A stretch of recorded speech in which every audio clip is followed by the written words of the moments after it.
Sebelum lanjut di subscribe ya. Oke, thank you. Kejadian 1 ayat 3.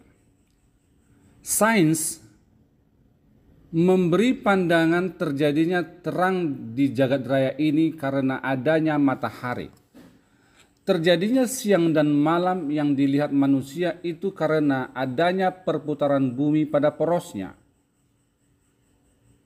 atau yang disebut berputar pada rotasinya.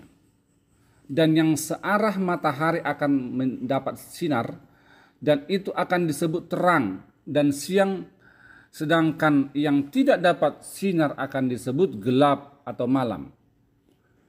Perputaran bumi pada porosnya hingga menjadikan dua dimensi gelap dan terang, dan itulah yang dijadikan pemisah waktu bagi makhluk yang ada di bumi. Meski bumi berputar pada porosnya tanpa ada matahari, waktu seakan tidak berjalan. Jadi mataharilah yang memberi siang atau terang, atau malam atau gelap, maka alat penerang itu yang menjadi penentu adanya siang atau terang, atau gelap atau malam. Maka alat penerang itu disebutkan dalam bahasa Indonesia matahari, yaitu mata tambah hari menjadi matahari. Jadilah terang, lalu terang itu jadi. Kejadian 1 ayat 3. Kata yang digunakan adalah or. Meski arti kamus kata or adalah siang atau terang, namun makna ayat tersebut bukan semakna dengan terjadinya siang dan malam, sebagaimana bumi berputar pada porosnya.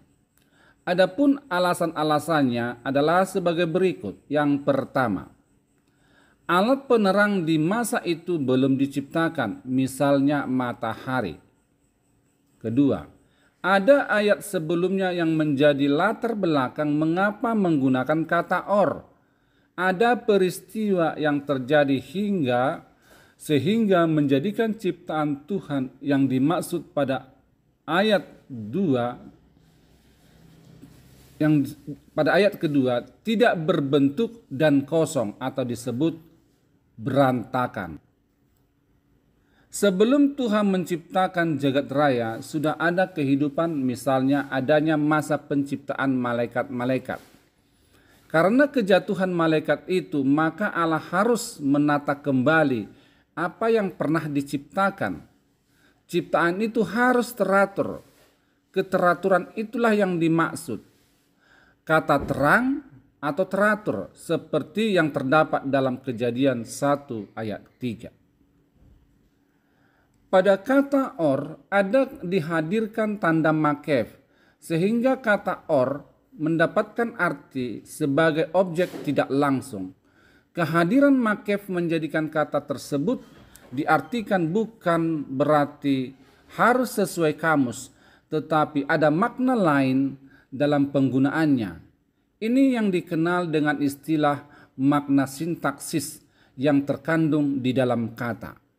Senada dengan itu, John H. Walton menjelaskan bahwa kata terang yang terdapat dalam Kejadian 1 ayat 3 bukanlah berbicara untuk memberitahukan bahwa terang yang dimaksud berasal dari matahari. Sedangkan kata or,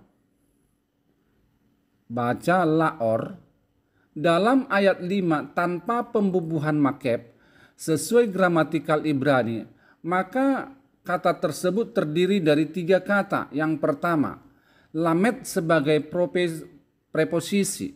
Yang kedua, hi sebagai kata awalan memiliki vokal kames.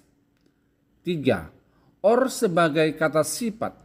Dalam ayat itu tidak dihadirkan awalan he, itu karena ada penambahan preposisi sebelum awalan he, sehingga awalan he berkonstrak, sementara vokalnya diberikan pada preposisi, sehingga kata laor menjadi laor, sehingga kata lehaor menjadi laor. Meski dalam tampilannya tidak dihadirkan awalan hi, namun dalam terjemahannya makna awalan hi tetap dihadirkan. Jadi kata laor diartikan kepada terang itu. Kehadiran awalan hi pada kata lehaor membentuk kata or menjadi objek tidak langsung. Jadi kata or yang berarti terang dimungkinkan adalah kata kiasan atau yang dimaksud pada sesuatu objek. Tuhan melihat bahwa terang itu baik, lalu dipisahkannyalah terang itu dari gelap. Kejadian 1 ayat 4. Setelah ada penataan kembali pada ciptaan, penataan itulah yang memberi pemisah antara ketidakteraturan dalam kurung gelap dengan yang teratur dalam kurung siang. Inilah yang dimaksud dipisahkannyalah terang itu dari gelap. Tuhan tidak menginginkan ada ketidakteraturan karena pertama, ketidakteraturan itu tidak baik. Allah tidak menginginkan ada ketidakteraturan karena ketidakteraturan itu identik dengan kegelapan, tidak tertata atau tidak bertuan. 2. Tuhan selalu menginginkan ada keteraturan. Bandingkan 1 Korintus 14 ayat 40. Teratur berarti tertata dengan baik atau berbentuk, jelas dan terang. 3. Tuhan menginginkan ada keteraturan pada ciptaannya, apalagi ada rencana besar yang akan Allah lakukan menciptakan makhluk yang sempurna yang kedua dalam kurung manusia setelah malaikat. Jadilah petang dan jadilah pagi, itulah hari pertama. Kejadian 1 ayat 5b. Kata petang dan pagi berarti ada perubahan waktu. Setelah adanya penataan yang dilakukan Allah atas ketidakteraturan itu, semua menjadi baik dalam kurung terang atau sempurna. Itulah yang dilakukan Tuhan sebagai yang pertama. Jadi kata dipisahkannya terang itu dari gelap itu berbicara mengenai penataan kembali ciptaan yang telah kacau agar ada keteraturan. Amin.